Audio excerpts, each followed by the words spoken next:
Hello and welcome back to Down to the Tyre. Today I'm joined by this year's GB4 driver Jason Pribyl. He started his racing career over in his native country, the US, then moved to the UK to compete in the United Formula Ford Championship. He would end up as vice champion in this championship in his first year racing not only in that car, but also first year racing in the UK as well, which led to him securing a GB4 seat for 2025. We spoke all about his upcoming season, his mature mindset to racing, as well as the driver coaching work that he does when he's not in the car himself. Enjoy the episode, and please make sure to follow me on all social media at Down to the Tyre. Without further ado, let's get into it.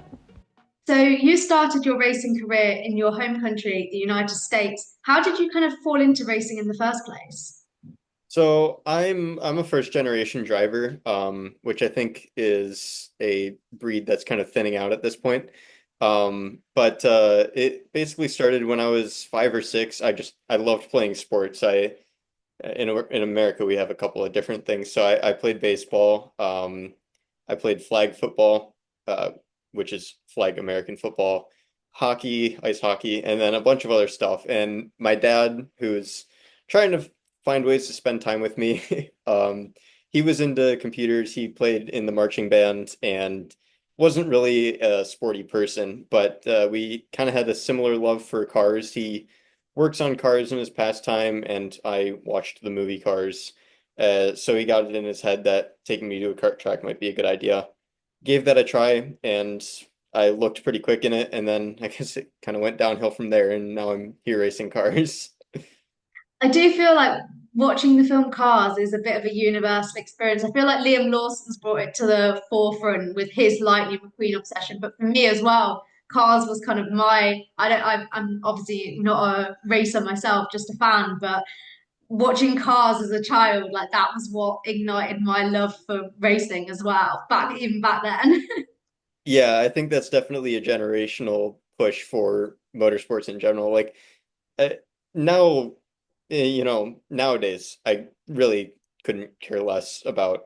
Nah, couldn't care less isn't the right way to say it, but I don't think about the Cars movie, right? I don't think Not about like like Liam Lawson does. no, no. But back then it was a huge like the first 2 years of me racing were probably like those first two make or break years where you're like as a kid you're figuring out whether or not you want to do this sport and whatnot. And those first few years of me racing cars meant a lot to me because I would watch it like at least once a month. I was just all over that movie, and that just kept me motivated, especially being from the US, and NASCAR is obviously a huge thing for the majority of my racing career. I always wanted to be a NASCAR driver. That vision has changed by now, but it's still like a big part of who I was growing up, and then a big part of me as a driver as well.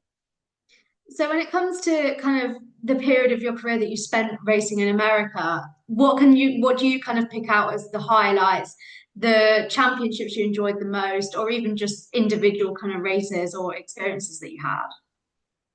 Yeah, I think the karting days were a little bit weird because we were in a bit of a point where series were, I guess, different kart makes or engines and classes and things like that were making a big shift. So there used to be a lot of like the Yamaha 3-hole, 4-hole cans, Yamaha pipe classes and stuff like that. And for my dad and I, that was always something a little bit out of our reach for budget, like budget wise.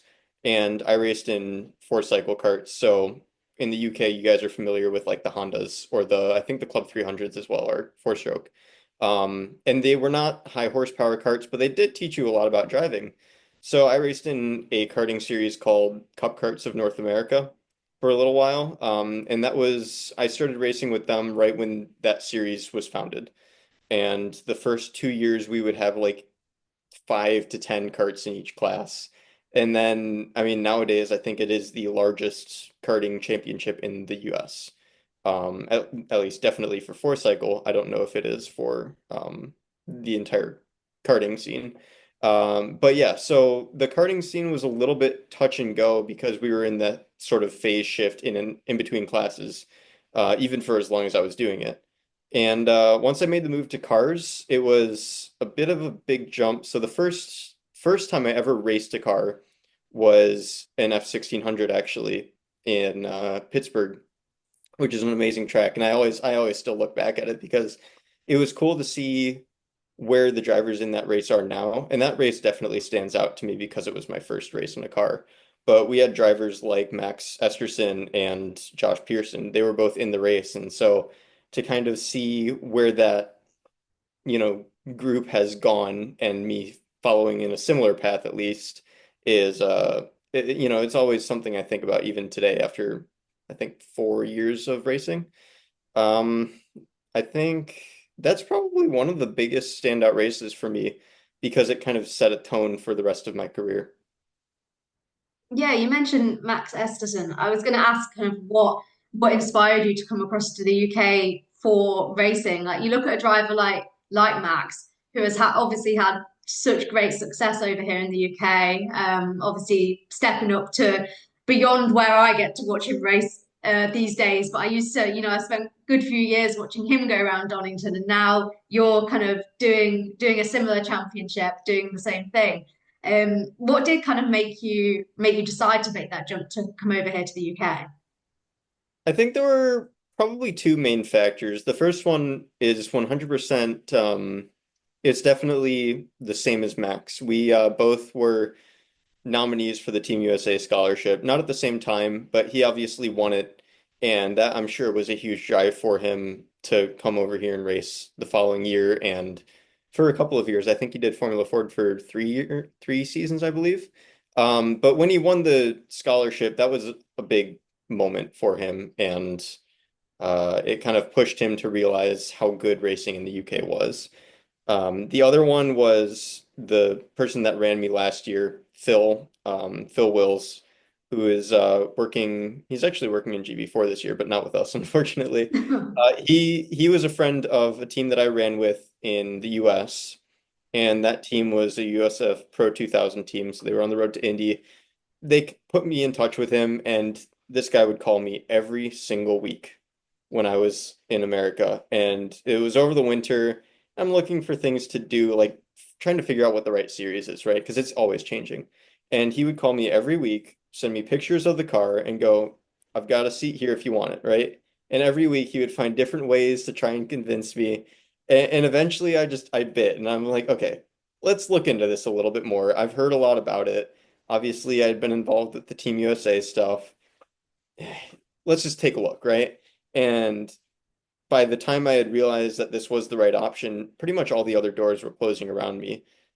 Seats were being filled left and right, and I made the choice to come over here and race. And obviously, it went well, but it was an unknown at the time, and it was a bit of a jump. But I knew that essentially, if I didn't come and race Formula Ford over in the UK, then my racing career would probably be over.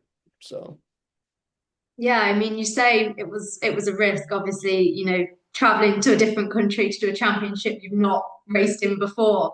As you said, it was kind of, they say no risk, no reward, and I feel like you got to grips very quickly with, the UK tracks, like, everything to do with that championship, really. What do you think enabled you to come into it and kind of get to grips with it that quickly? Is there any kind of particular experience you had in the US that you think helped you there? I think the basic principles of a Formula Ford car are very easy to grab onto. You know, they're well within the understanding of how a car should feel, I guess, right? I don't have a lot of experience with cars that have downforce, and so a lot of the cars I've driven are just mechanical grip only. So I was well familiar with that. One of the things that I did do in the US, even in karting, was I think one season I raced 3 or 4 different classes. And some weekends I would be racing 3 classes and we would only have 2 carts. And so in between sessions, my dad and I would change the engine and go out in a different class. So I had a lot of experience jumping from one cart to another. And then in cars as well, we would do a lot of one weekend events. And I had to just deal with the fact that I wasn't going to get practice and I wasn't going to have the opportunities to get as much time in the car. And I just had to make the most of it and learn how to get the most out of the car in the quickest way possible. And that happened a number of times, and I think that's really what prepared me the most for coming over here and running cars in the UK. Yeah, that makes sense. I guess like getting experience across so many places, you know, is I guess for you it was just another new machinery to get used to. In terms of getting the used to kind of whether it's the tracks or I feel like a lot of people say the weather when I ask this. What are the biggest differences between racing in the US versus racing in the UK? I think the first thing actually was standing starts. I had Mm. never done a standing start. We in the US we pretty much only do rolling starts. And I think the only class that I know of that does a standing start in the US is the FR Americas. Um, and obviously I've never driven those, but that was the first thing I got used to. Luckily, for whatever reason, I nailed my first standing start. Like it was perfect. But other than that, the UK tracks are it's hard to describe. They're very flowy. A lot of them take advantage of momentum and they're just all very consecutive. They all have a very distinct characteristic and like each corner, even if it's not connected like say Maggots and Beckett's, for example, in at Silverstone. The start of Maggots and Beckett's dictates everything up into Stowe, right? So you have to make sure you're getting that corner perfect. But at a place like Donington, there's not really any corner that chains together the same way that Maggots and Beckett's would. Regardless, every corner at Donington still feels very similar to each corner, and Silverstone has the same way of just everything's very flowy. It's sort of the same thing at Brands Hatch. Snetterton is similar-ish, but there's a lot of momentum that builds throughout the lap, and you don't really get to see that in the US. There's a lot of, I actually did a reel about this, and some people agreed, some people didn't. I couldn't cover everything in it, of course, but there was basically I compared Road America to a couple of other tracks in the UK and a couple of tracks in the US, but Road America is a perfect example of a very American track. There's heavy braking zones, long straightaways that are actually straight, right? Not many straights in the UK are actually straight. So um, there's a bit of that, and then just yeah, the momentum doesn't really build the same way across the lap. That's not an insult to American tracks. It's just different. Um, and so yeah, learning that the weather, unfortunately, I didn't really get a good feel of that. We didn't have too many rainy races. Um, the ones that I did have didn't go that well, but I am good in the rain, so I'd like to actually have that experience. But it never came up last year, so we'll hope for some worse weather this year, I suppose. It's weird to I was say. gonna say I've had multiple rainy days at Donington, so I'm sure you'll get one soon. To the point where in the like gift shop at Donington, they sell one of the massive like MSV like huge umbrellas. I've invested Oh in yeah. one because the amount of times I've been caught out in the rain at Donington, it's too many times. Yeah. And that's from what I've heard. I've never been around there in the wet, but I've heard that that's a very interesting track to drive in the rain. Yeah, I've never driven it, but it's an interesting track to stand by and watch in the rain, put it that way. Yeah, I bet. It's I think yeah, I went there last year for the GB4 and GB3 event and it was raining then. So that was good watching definitely. Yeah, I was at that one as well. In terms of UK tracks, US tracks, do you have a favorite of each? It can be one you haven't driven if there's one that you just really enjoyed the layout of in terms of spectating, but do you have a favorite? Um, in the US, hands down is Mid Ohio. It's been my favorite track for like 8 years now, I think, almost. I love it. It's so much fun. It's got a lot of flow like some of the UK tracks, but it uses so much more elevation and it's a really intense track to drive. So I love it. In terms of UK, I'm not that good at it, but I like Donington a lot.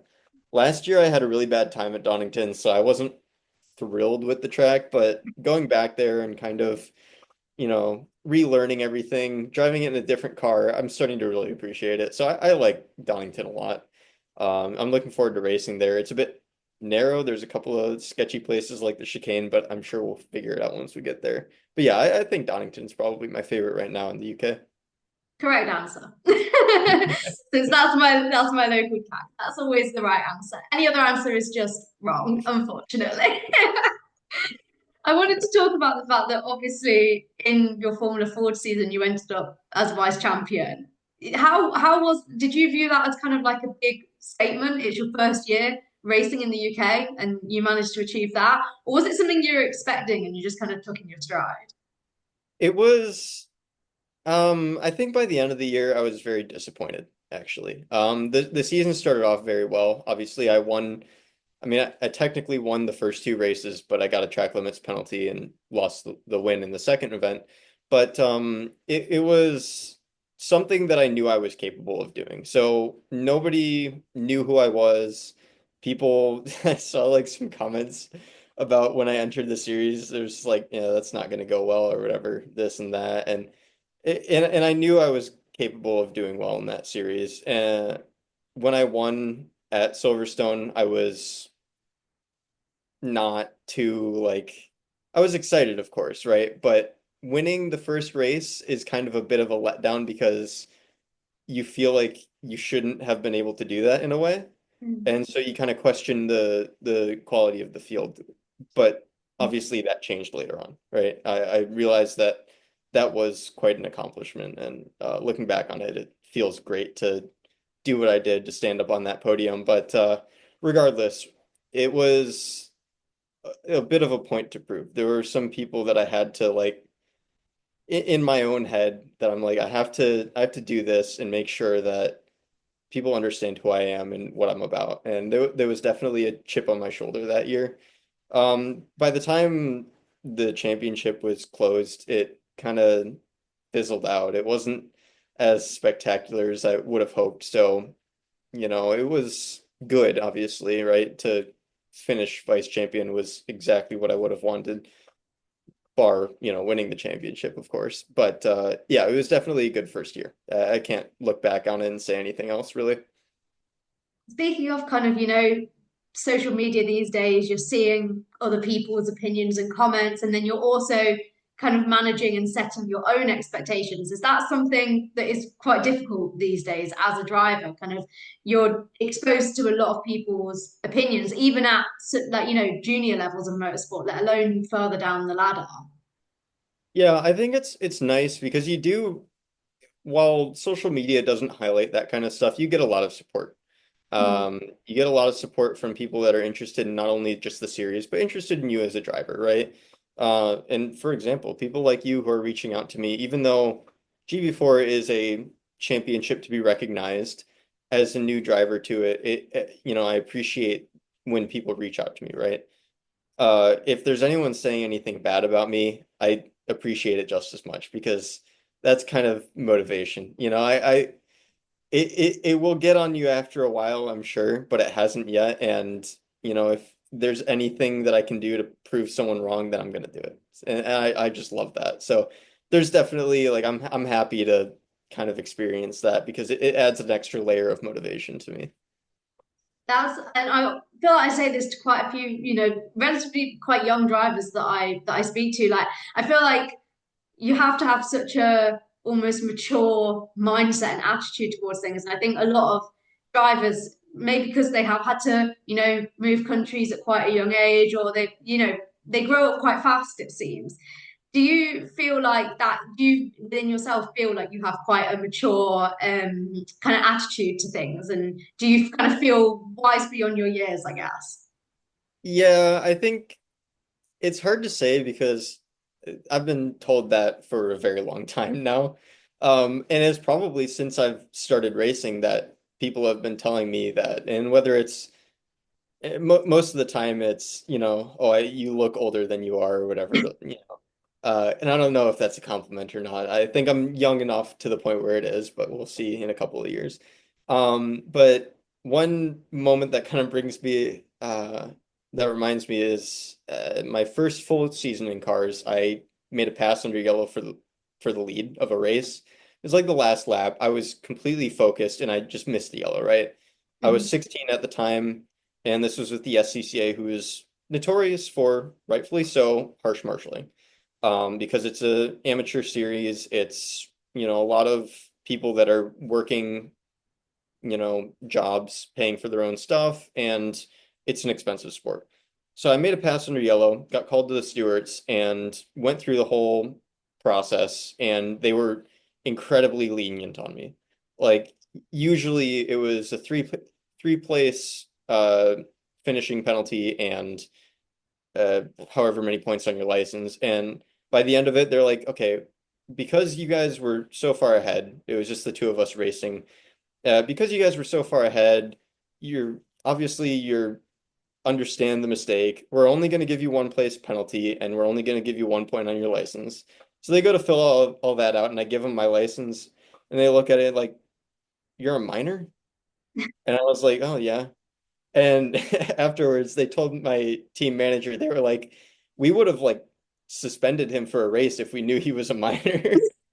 And then they only gave me one position. And so that was sort of like the moment where, yeah, you do think about it and the experiences you have to deal with as a racing driver and the expectations and just the way you have to conduct yourself. It's absolutely a very maturing, it definitely accelerates your maturity. And that's not even getting into moving to a new country completely on your own like that. There's a whole nother story there. And yeah, yeah, racing drivers are, I would say, mature for the most part, but we are also the most aggravating lot imaginable. So we've got two very, very different sides. I remember, I don't know if you're familiar with the Screaming Meals podcast Marcus Armstrong from IndyCar does. He's Oh, got a co-host who works in motorsport insurance who always says that working with drivers is a nightmare, getting them to be anywhere on time, getting them to fill out any forms, nightmare. So I feel like there's balance in there. there definitely is. I like to say that I come across as very stupid, but then when the time is right, I can, perform how I need to. And that's exactly it, right? It's really just about I think drivers are very free-spirited people. Mm. Um, but we also recognize that what we do is dangerous. There's a lot of money involved, this and that. And so, we have to push aside some things for other things at times. But yeah, no, drivers are interesting. I feel like obviously we'll go and talk more about your GB4 season that's coming up, but I feel like this kind of links to the driver coaching side of it. I was wondering if you could tell me more about like your experience of that side of motorsport as well. Yeah, so I started coaching, I think I really started coaching in 2023. It was a bit of a like relaxed season for me at the time. And basically the whole goal was just to bide out some time, keep me in a car, keep me racing, things like that.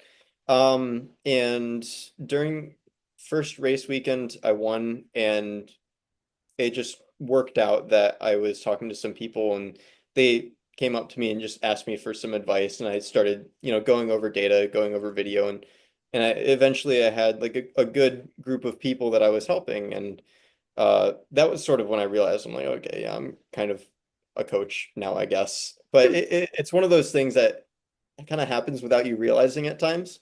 But yeah, no, it was I was 17 at the time coaching upwards of like 40, 45 year olds, and we were all in the same class. But yeah, it was just that kind of system. It's kind of hard to describe, but I like it. It's very rewarding, and it keeps you very thoughtful about what you're doing in the car, and keeps you very thoughtful about how and why you're going fast. And that sort of will translate to your driving. And again, it's very rewarding when the people that you're coaching are doing better as well, because that's obviously a significant, improvement. It's validating for you. And I've talked to a lot of friends that do driver coaching and karting, cars, this and that. Some of them are not racing anymore, but they're still coaching. And they've said they're like, sometimes when my driver wins, when I'm coaching them, it feels better when I win myself, which is maybe a bit on the crazy side for me, but I still sort of get it. Yeah. Yeah, that makes sense. Kind of a win for you in a way because you've helped them achieve that win. Exactly. I mean, that's sort of how teams work, you know. When the driver wins, the team wins, and that's why everyone's happy. So it's totally the same dynamic. Yeah. What do you think is the best piece of advice you've ever given a driver? You don't have to give like specifics or names or anything, but what do you think the best advice you've given is? I think just telling people that it's possible, right? And then showing them. A lot of the times it speed is due to commitment, and through some corners that you really don't realize you can do certain things in, Mm. you can. And I say, well, I promise you, right? You'll look them dead in the eye and say, I promise you this corner is flat out, or I promise you don't need to brake here. And you show them the video, you show them the data, say, look, I'm doing it, you can do it too. And that's really a lot of the times that's what it is. I mean, even this year alone, I've had some of those moments myself where someone will tell me, you can do it. It's possible. Just try it and you'll realize and you'll understand, yeah, and then all of a sudden it's the easiest thing in the world. So I think that's like one of the most common things I say, but it's also one of the most effective. Yeah.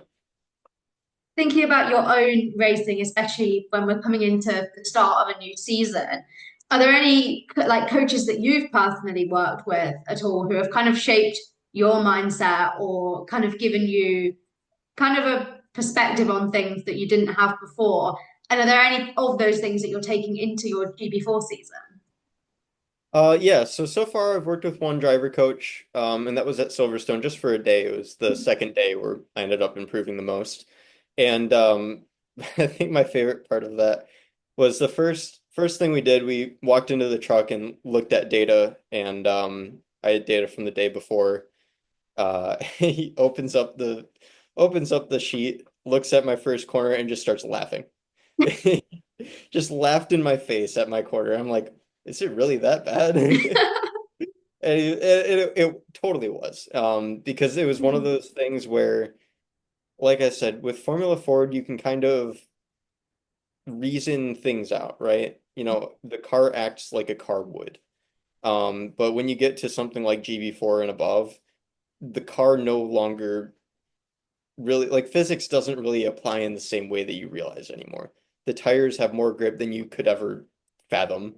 The downforce makes such a difference, right? And understanding that faster means more downforce as well, and just getting yourself comfortable with that is it's a huge thing. So having that in mind going into, you know, the season and every time you get into the car, a lot of the time that stuff either comes with a really long time in the car or someone telling you you can do this, you can do that, you can't do this or whatever, right? So that's sort of the value that I have, and that's what I've gained the most from my driver coaching thus far. Yeah.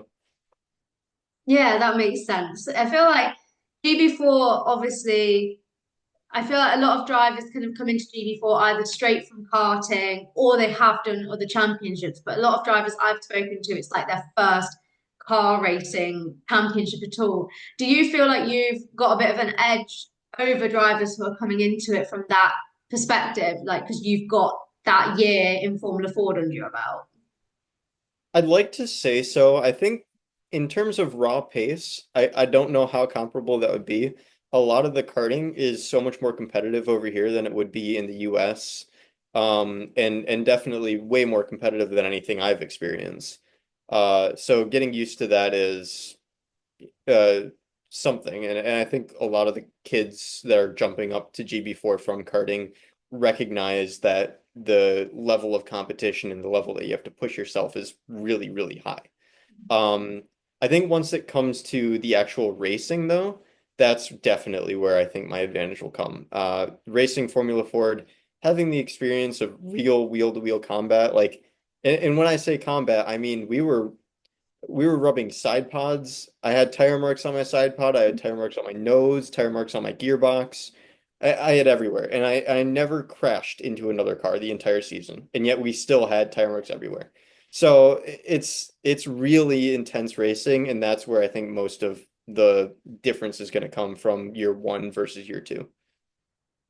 Yeah, that makes sense. Like with GB4, I feel like if you do try and go too close to another car, you risk just the car disintegrating. I feel like they're like not like fragile is not the right word, but they're definitely not the sturdiest of cars from what I've seen of them on track. Is that something you're a bit wary of? It's something that you can't really think about, right? It's not in on your mind. Of course, you risk like I think the biggest concern for me is something like cracking the tub, right, on a big curb, right? Because other than that, side pods are easily replaceable. They don't affect the performance of the car at all. Mm. Uh, it's a 18-minute race. Side pod gets a hole in it. Oh well, right? It's you have to deal with it, but you can't think about it. You're here to race and you're here to win, and you have to do that in any way possible. If there's a bit of contact here and there, obviously we don't want that. But if mistakes happen, right? So that's sort of where I'm not gonna run into anybody. But yeah, no. So it's yeah, I guess you have to think about it, taking care of the car. It's sort of on your mind in any category, but the GB4 cars are not, you know, fragile in the same way, I don't think, as like maybe even the GB3 that has a lot more aero and a lot of that car is very aero dependent, right? The GB4 car pieces can break off and you can still perform, I guess is the way to put it. Yeah, yeah. What, in terms of, obviously, I feel like this is a difficult question to ask at this point in time because you've not actually raced in the car yet, but what is the feel that you're getting from the car at the moment, from the time that you have had on track? Are you feeling confident in it? Are you feeling comfortable? I think I would say we're a little bit behind where I would want to be. Obviously, last year I showed up, I did one test day and then won the race. And I recognize that that's not going to happen this year. I've done 3 test days and I'm still getting used to the car. But especially because we're a single car effort, Mhm. it's a new car, so there's no data from past years. There's a lot to learn in a short amount of time. One of the things that I have to think about is the fact that Gary, who's the team owner, he's said this time and time again, the only reason I'm doing this is because it's with you, right? He wouldn't be doing this if it was any other driver but me. And to recognize that fact and to just simply trust that he's right is a big part of the process going into each weekend. I think we're looking at the championship as a whole, and we know that the learning is going to happen over the course of the entire season. So, going into each race with leveled expectations, but we know what we want and we know what we can expect and we can hope for more. So that's sort of how we're approaching at least this weekend, and then we'll see afterwards. But we're definitely looking at a championship fight. It's just a matter of time, I suppose. Yeah, absolutely. I feel like I ask usually kind of towards the end of these interviews, I always ask every single driver who I speak to, where do you kind of, I know we said NASCAR earlier in your career was kind of where you visioned, and then that has kind of been left in the past now. Where do you kind of vision your career going? More so in terms of, are there any dream cars that you'd like to drive one day? Any dream championships that you'd love to race in? So as weird as it is to say, Formula cars for me, ever since I started racing Formula cars, was a pathway to endurance racing. I I I love endurance racing so much. I stay up for all the 24-hour races. I stay up for the 12 hours where I can. I absolutely love it. And no feeling gets me going like watching the end of the 24 hours of Le Mans. Like not even when a F1 driver wins the world championship. And so for me, it's in a couple of years, even next year, if I'm racing in endurance and I'm racing in a GT3 or a prototype or something like that, that's exactly where I want to be. And so I'm looking forward to that part of my career. Obviously, I'm enjoying Formula cars and I want to take that as far as possible. But at the end of the day, my dream is to win the 24 hours of Le Mans, and you can't do that in an Indy car. So, I genuinely kid you not, like pretty much every single driver who I've asked that question to has said Le Mans as their dream really? race. It's Oh my God. such a popular answer. And a couple who I have interviewed have actually gone on to make the switch from Formula cars into endurance racing. So yeah, I feel like it's a route that makes sense. I feel like, as you said, endurance racing is so exciting. Yeah, and one of my things, especially being a first generation driver, uh, one of my goals ever since I really stopped wanting to do NASCAR was to simply make a living out of racing. Throughout that time, that vision has kind of changed. Originally, it was like in any way, working on a team as a mechanic or an engineer, and I've kind of shifted away from that. I don't think I would really be able to do that, you know? It's hard for me as a driver to look on and watch someone else do that. But from there, it's like, well, you have to make a living doing it. And how many people in Formula One are making a living doing it? Well, probably 18. IndyCar, it's like, well, I think like over half the grid is paying for their seats. But endurance racing, well, like everyone's got to drive in that. So so it's nice. It's a really appealing option, and it helps that the racing is amazing and the races are always awesome to watch. So it's kind of the best of both worlds. Definitely.